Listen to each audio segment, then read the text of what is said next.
Hello and welcome back to Money Moves Daily, your Eurozone report. It's Thursday, September 4th, 2025. I'm Sophia Reyes. And I'm Jason Miller.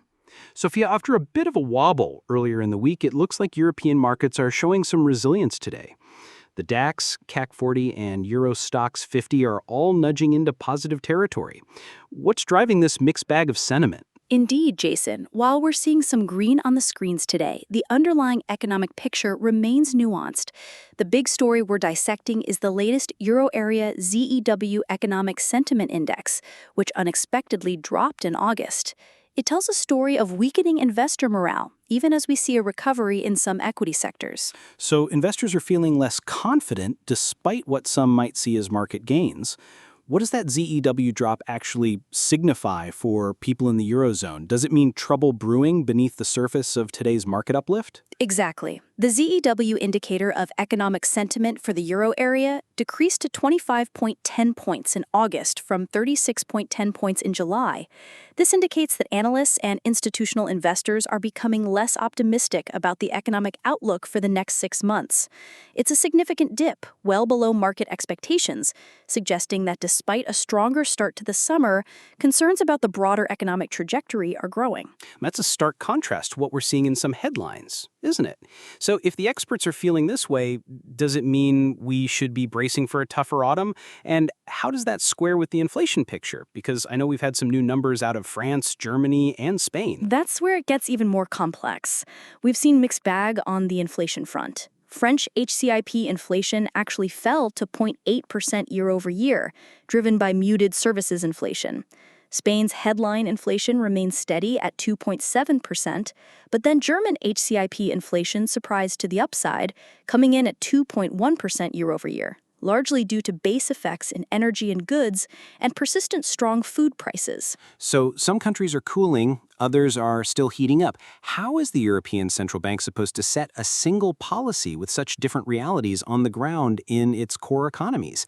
It feels like they're trying to steer a dozen different ships with one rudder. It certainly presents a challenge. This divergence makes the ECB's data-dependent stance even more critical. While the overall euro area HICP inflation is expected to come in around 2% year over year for August, the national variations highlight the difficulty in harmonizing monetary policy. This latest ZEW drop, combined with these mixed inflation signals, will likely keep the ECB in a cautious holding pattern. Speaking of holding patterns, let's look at what is moving the markets today. Earlier this week, we had some gloomy news, but today is looking brighter. Yes, European stocks closed firmly higher yesterday, September 3rd, recouping some of the losses from the previous session. The Euro Stoxx 50, for instance, gained 0.78% to 5333 points.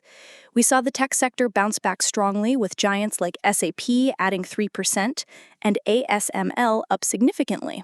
So despite the ZEW sentiment, the tech sector is still proving resilient. And what about some of the more traditional European powerhouses? Absolutely. It wasn't just tech. Industrials and luxury brands were also robust. Airbus, for example, jumped around 3%, and luxury powerhouse LVMH also saw gains, rising around 1.5%.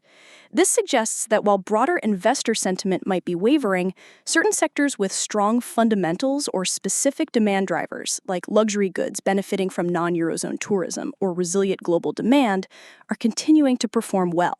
So a flight to quality or perhaps a return to growth stocks after a brief scare?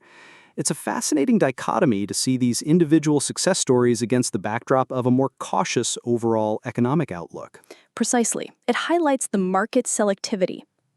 Let's transition to some quick hits around the Eurozone. What else has caught your eye, Sophia? First up, some significant news from the European Central Bank, even without a rate decision.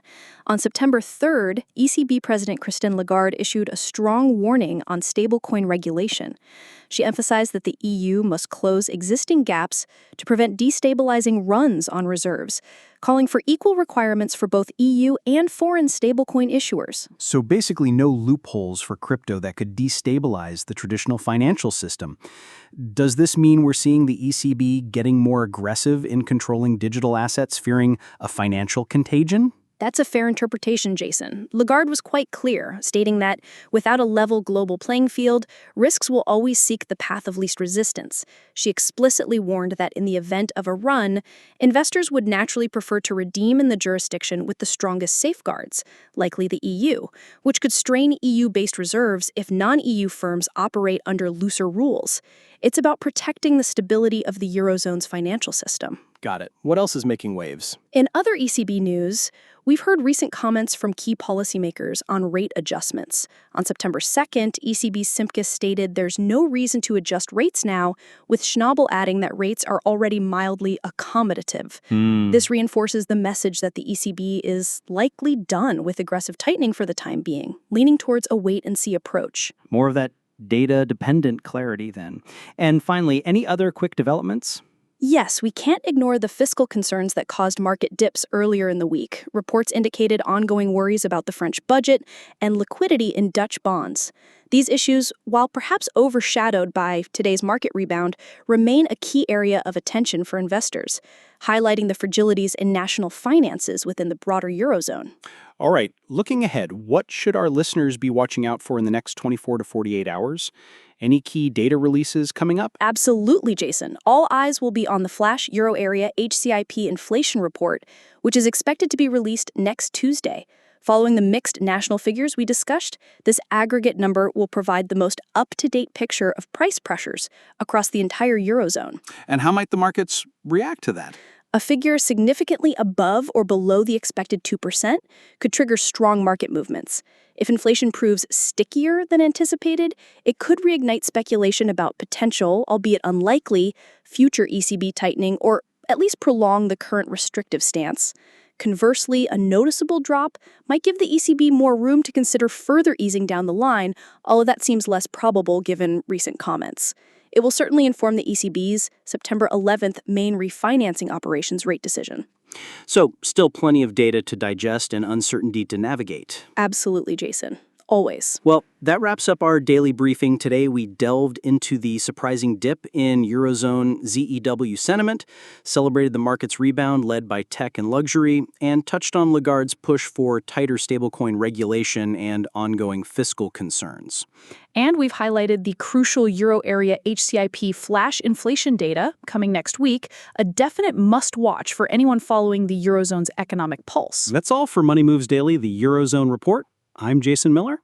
And I'm Sophia Reyes. Thank you for tuning in, and we'll be back tomorrow with more.